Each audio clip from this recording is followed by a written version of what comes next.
Okay, you've mentioned the economy, but I wonder whether there is any disagreement among the conservative forces about the nuclear ambitions of Iran and Ahmadinejad. Is that part of the reason as well? Well, on the face of it, everyone has a united front as far as tackling the nuclear issue is concerned. However, privately, a number of Iranians would tell you that they are not satisfied with Ahmadinejad and his way of handling the nuclear issue. Most of the people who are critical of Ahmadinejad's handling of the nuclear issue, they think that Ahmadinejad's approach towards the nuclear issue has been trying the nuclear issue as a political tool to his own favor, and his critics think that he should have actually tackled the nuclear issue in a more conciliatory manner.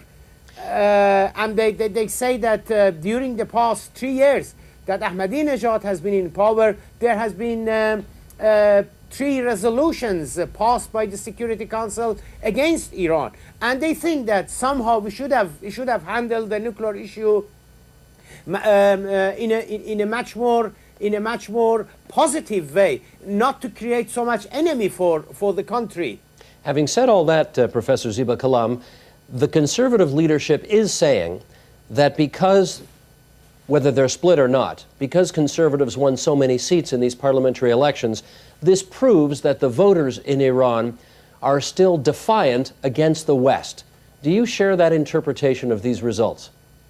Well, yes, to some extent I share. Or let's put it this way. The people who bothered to vote and went to the polling station, certainly you could say that many of them are against the United States and are against the West, the Western policies, Western hostile policies towards Iran. Ahmadinejad's followers also did not do well in some major cities in Iran, especially in Qom, which is the center of the clerical establishment of your country. What do you take from that? Well, the Ahmadinejad camp, they didn't, not only they did not do very well in Qom, they did not do very well in Qazvin, they did not do very well in Kerman, and as I said, lots of other places. Now, with regard to Qom, it is very significant because the person who got the highest vote in Qom is Dr. Ali Larijani, who up until a few months ago, he was the chief Iranian negotiator. But because of the growing split and disagreement between Ali Larijani and Ahmadinejad, he actually was sacked by Ahmadinejad. Now, again, we could interpret Qom's results of the election as an implicit disagreement with Ahmadinejad's nuclear policy. Okay, let's recap here. The reformers, you tell us, did better than some people thought they would do. Having said that, many reformist candidates were not permitted to run for election. So I wonder whether the reformist faction in Iran may in the future try to look for a different avenue for its efforts. Maybe not presidential elections, maybe something else. What do you think? There has been a lot of discussions amongst the reformists as to what to do.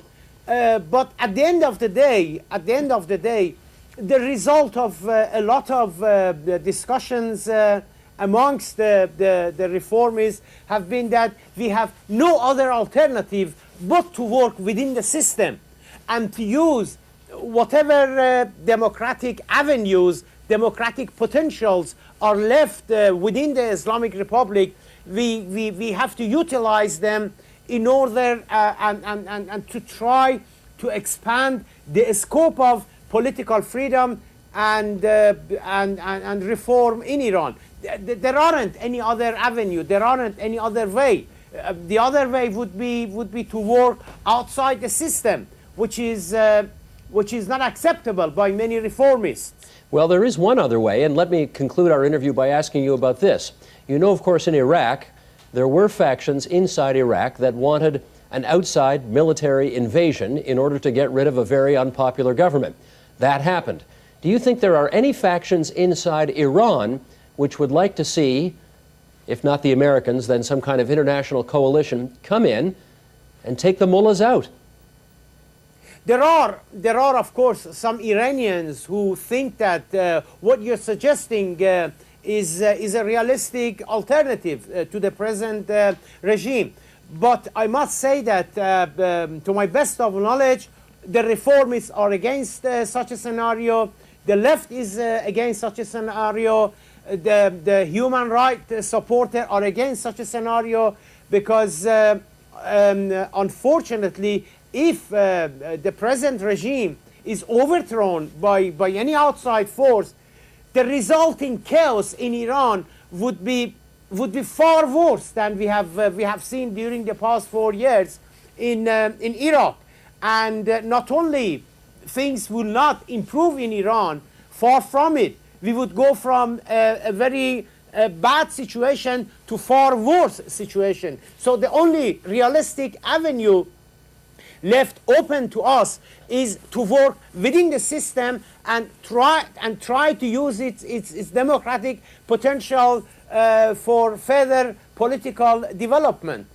Professor Sadiq Ziba Kalam, it is very good of you to join us on the line from Tehran. We're so grateful for your time. Thank you very much. Thank you very much. Good night.